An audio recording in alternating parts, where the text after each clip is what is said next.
अतुल्य परमानंद अमृत सागर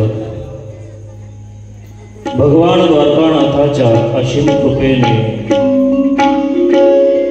पूर्णत्वाकडे जात असणारी ही आपली श्रीमद कृष्ण कथा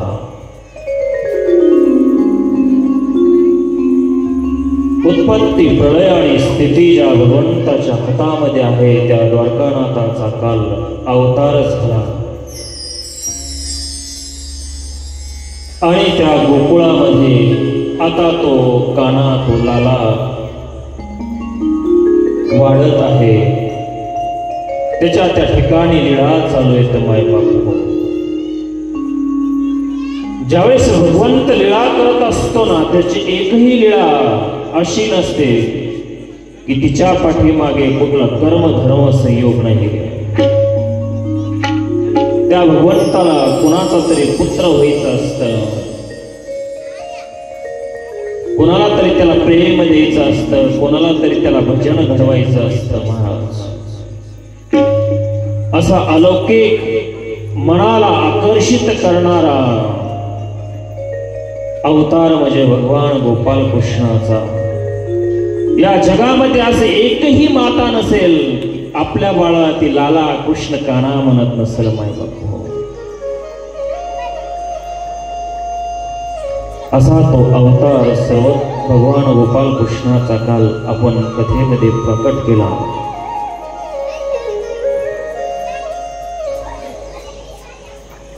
एक वेळेस भागवतामध्ये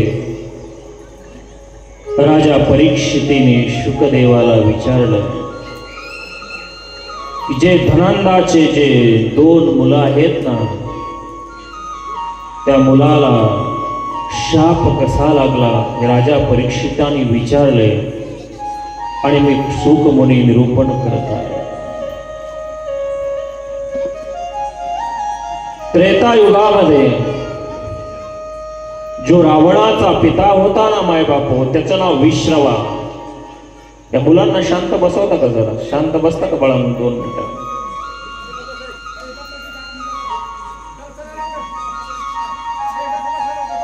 बसा बसा, इथं बसून घ्या। लहान मुलांचं चालत असते। बसा, सगळ्यांनी बसून घ्यायचंय शांत। रावणाचा जो पिता होता त्याचं नाव विश्रवा आणि या विश्रवाला 2 पत्न्या होत्या। एकीचं नाव कैकशी आणि एकीचं नाव इला।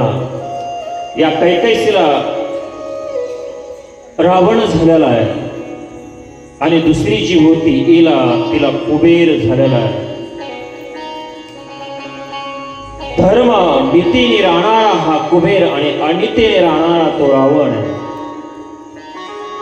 कथा कधी लक्षात घ्यायची, कथेच्या मुळाशी जायचं मायबाप हो। या जिलेला जो कुबेर होता ना, कुबेर ही धनाची देवता आहे, लक्षात घ्या। तुम्ही पुजता ना तिला लक्ष्मीच्या पूजनाच्या दिवशी। म्हणून या कुबेराकडे दगडाची किंवा मातीची लंका नव्हती, ती सुवर्णाची सोन्याची लंका होती आणि बसण्यासाठी पुष्पक नावाचं विमान होतं। पुढे याच रावणाने या कुबेराचं स्वतःसाठी पुष्पक विमान घेतलेलं आहे, स्वतःसाठी स्वार्थापायी ती सोन्याची लंका घेतल्या गेली। स्वतःचा भाऊ दुसऱ्या पत्नीचा आईचा असला म्हणून काय झालं ना बापू?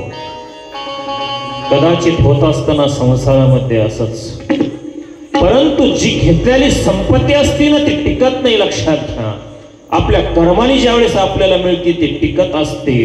कुबेराने ती लंका सोडून दिली आणि मेरू पर्वतावरती कुबेर राहायला लागला।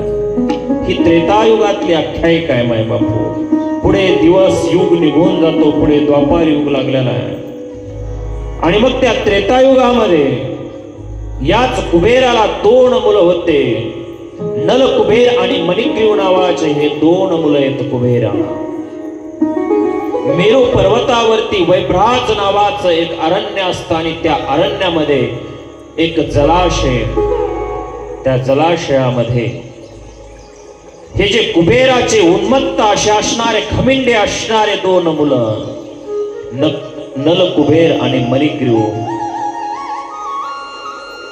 दोघे एक वेळेस मद्यपान करून विवस्त्र होऊन अप्सरांसोबत जळ क्रीडा करतायत त्या सरोवरामध्ये. मधामध्ये मदानी धुंद झालेले तेवढ्यामध्ये नारद मुनींचं त्या ठिकाणी आगमन होतं. त्या सरोवरामध्ये जळ क्रीडा चालू आहे. विवस्त्र असणाऱ्या अंगावर बोट भरही वस्त्र नसणाऱ्या स्त्रियांनी त्या नारदांना पाहिलं आणि लाजलेल्या बाहेर निघाल्या. परंतु मदानी धुंद झालेले हे कुबेराचे दोन मुलं नारदाला पाहून एखाद्या वृक्षासारखे समोर विवस्त्र असणारे पाहून हसत होते. त्या ठिकाणी हसायला लागलेले आणि पाहिल्यानंतर नारदाला क्रोध उत्पन्न झाला. हातामध्ये पाणी घेतलं आणि सांगितलं, अगा तुम्ही ऐशे उन्मत्त जे वृक्षत्व होऊन पावाल. इथं नारदाने या कुबेरांच्या मुलांना शाप दिलेला आहे. काय सांगितलं की तुम्ही वृक्षाच्या जन्माला जाल आणि हजारो वर्ष तुम्हाला त्या वृक्षाचं दुःख भोगावं लागेल. आणि मग त्या स्त्रियांनी पाहिल्यानंतर भीत भीत आपल्या घरी कुबेराकडे सासऱ्याकडे गेल्यानंतर सांगितलं नल कुबेराला नारदाचा शाप आहे. त्यावेळेस कुबेर नारदाकडे आले. नारदाला सांगितलं, नारद मुनी तुम्ही शाप दिला मुलांना माझ्या, पण काही उपशाप द्या, त्यांची चुकी झाली असेल. त्यावेळेस नारदाने सांगितलं की द्वापार युग लागेल आणि द्वापार युगामध्ये नंदाच्या घरामध्ये हे यमलार्जुन नावाचे वृक्ष होऊन हे जन्मतील आणि भगवान कृष्णाचा अवतार होईल, त्यांचा स्पर्श होईल आणि त्यावेळेस त्यांचा उद्धार होईल. तिथं उशाप दिलेला आहे की ह्यांच्या ज्यावेळेस ईश्वराचा स्पर्श होईल ना त्यावेळेस त्यांची मुक्तता होईल. बऱ्याच दिवस निघून जातात. भगवान गोपाल कृष्णाचा अवतार झालेला आहे. ही आख्यायिका त्रेतायुगातली आहे. आता हा कान्हा गोकुळामध्ये वाढत होता. मायबापू रोज खेळायला जायचा मित्रांसोबत. घरी आल्यानंतर कधी तक्रारी येऊ लागल्या. आता मोठा झालता थोडा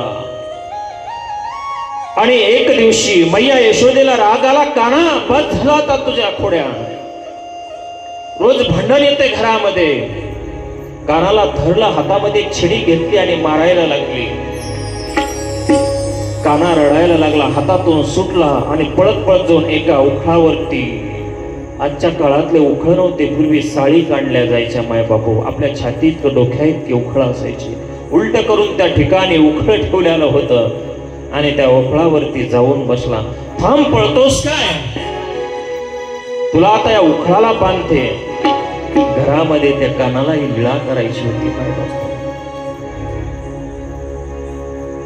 दोरी आणण्यासाठी घरामध्ये मैया गेली, दोरी घेतली.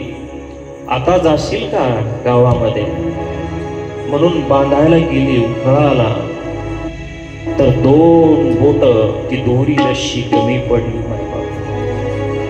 पुन्हा घरामध्ये गेली, पुन्हा दुसरी रश्शी आणली, दोरी आणलेली, बांधायचा प्रयत्न केला. तो देव बांधल्या जात नव्हता, लक्षात घ्या. पुन्हा प्रयत्न केला, पुन्हा ती दोरी आणली, पुन्हा बांधण्याचा प्रयत्न केला, तरीही तो बांधल्या जात नव्हता. म्हणून एका कवीने असं म्हटलेलं आहे, उखळासी बांधताना का एश देशी नकळे, बांधू नको ग आई दुखतील हात कोवळे. अरे या जगामध्ये मला बांधण्यासाठी अजून कुठली रस्सी दोरी तयार झालेली नाही, लक्षात घ्या. नित्य मुक्त असा असणारा तो भगवंत आहे, तो कशानेही बांधला जात नाही. आणि मग तिच्या लक्षात आलं की आता मी हिला बांधू शकत नाही, या कानाला बांधू शकत नाही. आणि मग भगवंताने स्वतः जो नित्य मुक्त असणारा बांधून घे स्वतः, जो करी बंद मुक्त सखळा. सगळ्या समग्र जीवांना मुक्त करणाऱ्या भगवंताने स्वतःला बांधून घेतलं मायबाप हो. आणि मैया यशोदा समोरून बघते की ज्याला मी बांधत होते ना तो बांधला जात नव्हता, फक्त बांधल्या गेला. तो कशाने कान्हा बांधल्या गेला मावल्यांनो? फक्त आईच्या वात्सल्यामुळं, प्रेमामुळं तो बांधल्या जातो. लक्षात, तुम्ही आम्ही त्याला बंदिस्त करू शकत नाही. आईचं प्रेम होतं म्हणून तो लहान झाला. केवढाही मोठा अधिकारी जर असेल, मंत्री संत्री राष्ट्रपती कोणी जरी असेल, तर आई समोर तो लहान होतो. लक्षात, आईच्या प्रेमामुळं कान्हा त्या ठिकाणी बांधला गेला. मैया यशोदा आता निघून गेलेली, घरामध्ये काम करण्यासाठी बाहेर गेली कामासाठी. आता ह्या लालाने काय केलं, ते उखळ जे होतं ना, ओढत ओढत त्या अंगणामध्ये अंजनाचा वृक्ष, ज्याला एमलार्जुन म्हणतो आपण, त्या वृक्षाकडे ते उखळ ओढत ओढत आता त्या ठिकाणी कान्हाने नेलं. आणि दोन्ही वृक्षामधून त्या वृक्षाला स्पर्श केलेला आहे. आणि दोन्ही वृक्षाच्या यमल म्हणजे दोन, अर्जुन म्हणजे अंजनाचा वृक्ष, दोन असे जे असणारे हे कोण होते? कोण होते सांगा ना? कुबेराचे मुलं नल कुबेर आणि मरिग्रीव. जिथं नारदाने शाप दिला, पुन्हा आपण कथेवर आलो पाहिजे, बरोबर आहे की नाही? पूर्वी काळामध्ये जो शाप दिला होता ना, आणि काय वर दिलता पुन्हा उपशाप, की भगवान गोपाल कृष्णाचा अवतार होईल, तुम्हाला स्पर्श करेल आणि त्यांचा उद्धार होईल. दोन्ही त्या वृक्षाच्या मधून भगवान गोपाल कृष्ण तो कान्हा समोर गेला आणि उखाला ओढल्याला प्रचंड असा आवाज करत ते वृक्ष उन्मळून त्या ठिकाणी पडलेले आहेत मायबाप हो. आणि दिव्य दोन पुरुष असणारे त्या वृक्षातून निघाले. कान्हाला त्या भगवंताला नमस्कार केला आणि त्या वृक्षाच्या त्या कर्मफळातून त्या यमलार्जुन त्या दोन कुबेराच्या मुलांना भगवंतांनी मुक्त केल्या. आणि मग मैया यशोदा येऊन पाहते तर प्रचंड असे असणारे ते वृक्ष पडलेले आहेत. कान्हा त्या ठिकाणी खेळत होता, दोरीने बांधलेला होता, पळत पळत गेली, कानाला उचललं. आज पानिया दिवा पाजळता.